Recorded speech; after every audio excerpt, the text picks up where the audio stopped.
Okay, well, I appreciate the opportunity to come here. My name is Dan Coonce, and I'm the T2 director.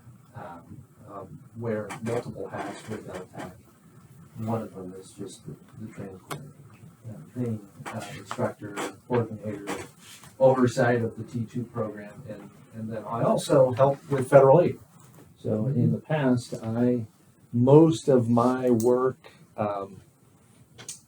with LTAC, I've been with LTAC for almost 15 years now. And most of the work that I've done with federal aid has been up in the North Idaho area. And so I'm very familiar with a lot of the bridge work that you guys did in the area here. So Pine Creek, Enaville, so there's several locations that I'm familiar with, but I'm only wearing my one hat here for the Just teacher. got one hat today. Okay. But I want to appreciate and thank you for the opportunity for me to come and make this presentation. I got to do a little pitch. That's the one thing I do is I got to do a little pitch that what LTAC does and what the T2 program is all about. So LTAC mission is to advocate and support and train all jurisdictions in Idaho, whether it's the city, county, or highway district. The T2 Center is a part of a national program, so local technical assistance program, LTAP, in other states. So we're one center, and there's other centers like us throughout the other states.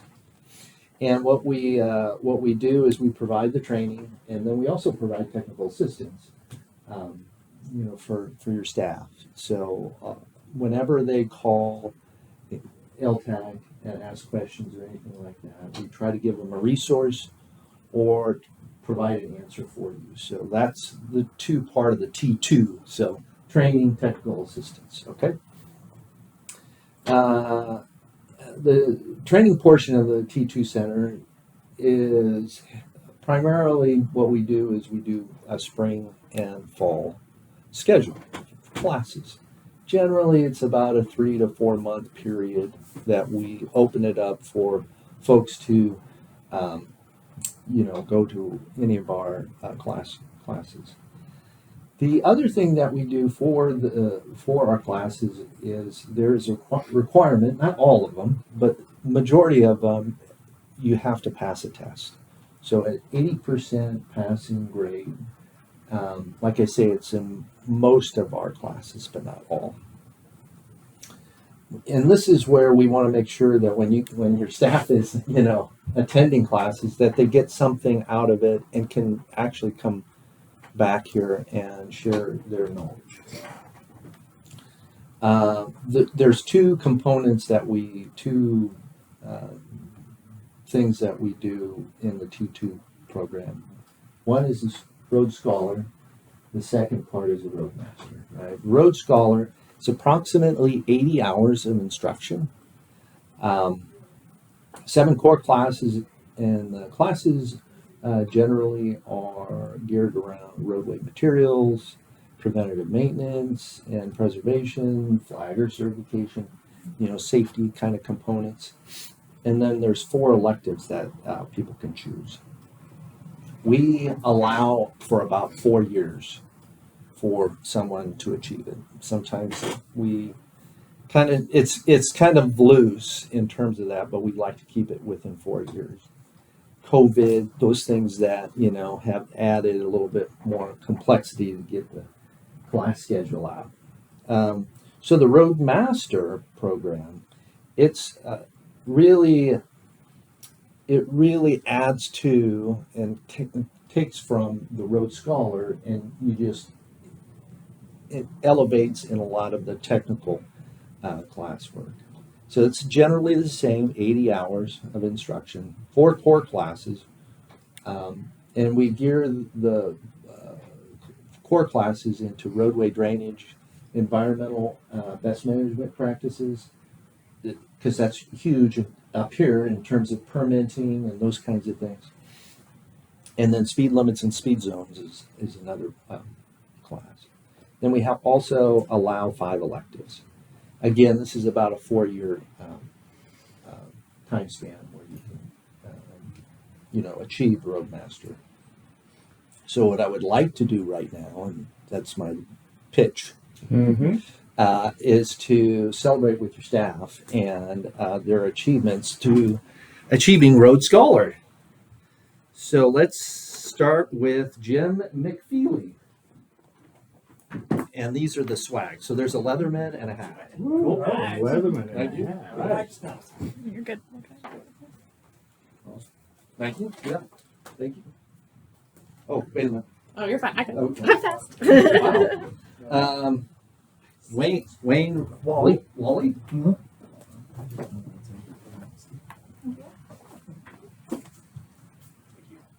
Congratulations. Okay. Rick Dooney.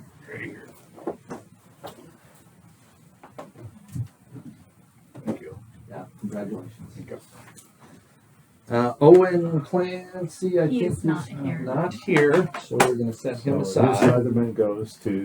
Oh, yeah, the auction There it goes. at the higher. Obviously. Stephanie Featherstone. Thank you. Yeah, congratulations. Thanks.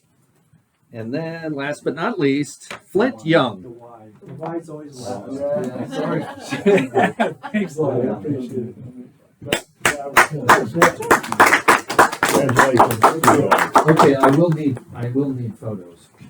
You guys. Do you want to go Yeah, back back there? here. Yeah. No, you stay there. That'll be good. Yeah.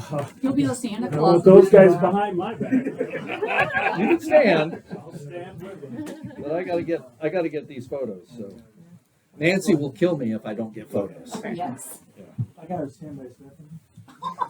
Well, make sure I've it's been nice to you all the time. Wait a minute, I don't want to be. You don't want me to Too pinch bad you? you're in the middle. Oh yeah, perfect, awesome. Thank you. Would you like to do Safety first. Sure. Why not? Yeah. One more. I thought you were going to put your arm up. I Squeeze was it. coming. Squeeze in. All right, squeeze in like you like each other.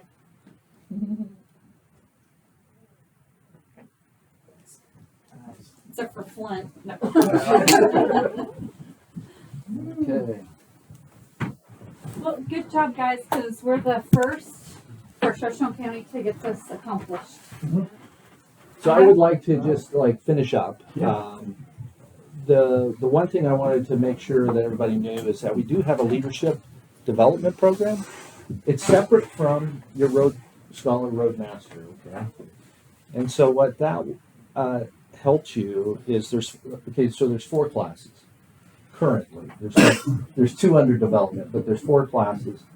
Transition to leadership, mastering management, leadership communications, and the last one that's rolling out this fall is local highway jurisdiction organizational development. It's a lot to say, right?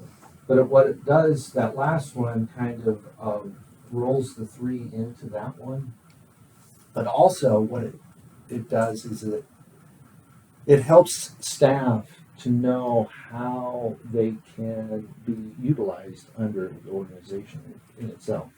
And the information, more information in terms of operations, financing, organization, those kinds of things that you're going to learn from the program and how you fit within a bigger organization. So that I think will be a good one for folks to get to.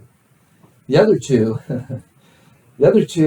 are so we have an advisory board that oversees the T2 program, and they suggested to add 2 more leaderships. One being team building.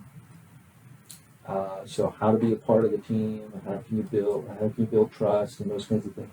And the other one is the generations. How do you communicate over the generations? And I think you're going to see a lot of that as people are retiring, people coming in newer into, and then how do you communicate? Because back in the day, back when I was talking to my dad or whatever, different communication styles back then to what it is today. So you just have to. I think it'll be a good one for folks to attend. So, thank you very much. Well, let me say on behalf of the county how much we appreciate your efforts. Of course, it helps the county and the road department when you know your job's better, got more skills. It helps us with grants. We appreciate your helping yourselves. We appreciate you helping the county. And you're our first. So I'm really, really proud of you. Appreciate it very much.